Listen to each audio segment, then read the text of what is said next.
This channel does not promote any violent, harmful, or illegal activities. All content provided by this channel is meant for an educational purpose only. বৃষ্টিতে বিপর্যস্ত উত্তরবঙ্গ 10 নম্বর জাতীয় সড়কে ধসের পর এবার সেতু বসে গিয়েই রাস্তা বন্ধ। কোথায় কি পরিস্থিতি এখন আমরা জানবো। প্রসেনজিৎ রয়েছেন আমাদের সঙ্গে। প্রসেনজিৎ, এর আগে তো আমরা রাস্তায় ধস দেখেছি, জাতীয় সড়কে ধস, এবার সেতু বসে গেল। যোগাযোগ ব্যবস্থা তো তাহলে পুরোপুরি বিচ্ছিন্ন। দেখো, সেতু বসে যাওয়ার ঘটনাটা ঘটেছে যেটা বাগড়াকোট থেকে কালিম্পং উদ্দেশ্যে যে রাস্তাটা যায় সেই রাস্তায় একটি সেতু, অস্থায়ী সেতু, সেটি বসে গিয়েছে। এর পাশাপাশি সিকিমের ক্ষেত্রে NH10 যেটা লাইফ লাইন, স্বাধীনতা দিবস উপলক্ষে থাকছে বিশেষ অফার আদি ঢাকেশ্বরী বস্ত্রালয়, গড়িয়াহাট ট্রায়াঙ্গুলার পার্ক। এই রাস্তাতেও একাধিক ধস আমরা গত কয়েকদিন ধরেই দর্শকদের দেখাচ্ছিলাম, বিভিন্ন এলাকায় কিভাবে রাস্তা বসে যাচ্ছে, কিভাবে বিভিন্ন এলাকায় ধস নামছে। সেই রাস্তাগুলো মেরামতির জন্য কিন্তু আগামী 15ই আগস্ট অব্দি কিন্তু এই রাস্তা বন্ধ রাখা হয়েছে। উত্তরবঙ্গ জুড়েই বিভিন্ন জায়গায় এবং পাহাড়ের প্রবল পরিমাণে বৃষ্টি হচ্ছে, যে কারণে কিন্তু তিস্তাও ফুলে ফেঁপে উঠছে, ফলে সব দিক থেকেই কিন্তু বিপর্যস্ত অবস্থা। তবে প্রশাসন রয়েছেন, বিআরও কাজ করছে, বিভিন্ন রাস্তাগুলোকে দ্রুত খুলে দেওয়ার চেষ্টা করা হচ্ছে। ধন্যবাদ প্রসেনজিৎ। স্বাধীনতা দিবস উপলক্ষে থাকছে বিশেষ অফার আদি ঢাকেশ্বরী বস্ত্রালয়, গড়িয়াহাট ট্রায়াঙ্গুলার পার্ক। জন্ডিসের পর এবার জলপাইগুড়িতে নতুন আতঙ্ক, লেপ্টোস্পাইরোসিস।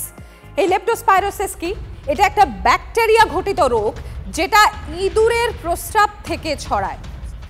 রায়গঞ্জের চেকরমারি গ্রামে 15 জন লেপ্টোস্পাইরোসিসের রোগীর হদিশ পাওয়া গিয়েছে। এই রোগে জ্বর, মাথা ব্যথা, পেশি ব্যথা, বমির মতো উপসর্গ দেখা যায়। রায়গঞ্জের সন্ন্যাসীকাটা গ্রাম পঞ্চায়েতে চেকরমারি গ্রাম এর পাশাপাশি আরো 8টি গ্রামে লাফিয়ে লাফিয়ে বাড়ছে জন্ডিস আর এই লেপ্টোস্পাইরোসিসের রোগীর সংখ্যা। এর পাশাপাশি কিছু রোগীর শরীরে স্ক্রাফ টাইফাসের উপসর্গ মিলেছে। রাজগঞ্জ গ্রামীণ হাসপাতালে রোগীদের ভিড়। পরিস্থিতি সামাল দেওয়ার জন্য হাসপাতালের শয্যা সংখ্যা বাড়ানো হয়েছে। আর ইতিমধ্যে 148 জনের রক্তের নমুনা সংগ্রহ করা হয়েছিল। গতকাল আরও 68 জনের রক্তের নমুনা সংগ্রহ করা হয়। পরিস্থিতির উপর নজর রাখছে জেলা স্বাস্থ্য দপ্তর।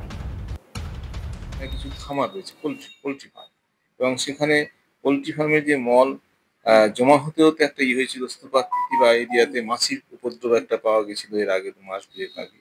যেহেতু ওখানে মানে পোলট্রি ফার্ম, তারপরে ক্যাটিং, মানে অর্থাৎ সমস্ত ফার্মগুলো ওখানে মানে বেশি রয়েছে আর কি, এবং সেখানে ইঁদুরের উৎপাত বেশি আছে, এবং ইঁদুর থেকেই সেই কন্টামিনেটেড যে ইউরিন সেটা হয়তো ওখানে নিশ্চিত হয়েছে। এবং তার সঙ্গে একটা মনসুন সিজন যেটা হচ্ছে ফেভারেবল ফর হচ্ছে লেপ্টোস্পাইরোসিস।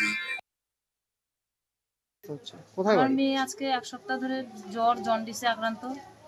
তো যে আজকে সকালবেলা ডাক্তারবাবু গেছিল আমাদের ওখানে গ্রামে, তো বাড়ি বাড়ি চেক আপ করলো। চেক আপ করার পর আমার মেয়েকে দেখার পর বললো যে আপনার মেয়ে সিরিয়াস আছে, মৌরাডাঙ্গি নিয়ে যান, ভর্তি নিবে ওখানে। তোমাদের বাড়িতে কয়জন আছে হাসপাতালে? আমার 2 ছেলে, একটা মেয়ে একটা ছেলে, দুজনকে ভর্তি করছি। উনি যে কালকে বললেন যে 2.5 লক্ষ মুরগিকে আমি গুলি করে মারতে পারবো না, সম্ভব না, তাহলে 2.5 লক্ষ মুরগিকে যদি গুলি করে না মারতে পারে, মাননীয় MLA মহাশয়া বলে গেলেন, তাই না? তাহলে 1000 লোককে উনি গুলি করে মারুক, 1000 লোক মারা যাক, তবু মুরগি বেঁচে থাক, মুরগি বেঁচে থাক। আমরা মারা যাই, কোনো অসুবিধা নাই, মুরগি বেঁচে থাক না। MLA সাহেবকে এই প্রশ্নটা আমি করলাম যে MLA সাহেব যে কালকে এই কথাটা বললেন, মানুষের জীবনের থেকে কি মুরগির দাম বেশি হলো? অ্যান্টিসিলিন যেমন, সেপ্ট্রাক্সোন যেমন, ডক্সিসাইক্লিন, মানে কমন যেগুলো খুব কস্টলিও নয়, এগুলো সবই আমাদের কাছে অ্যাভেলেবেল আছে।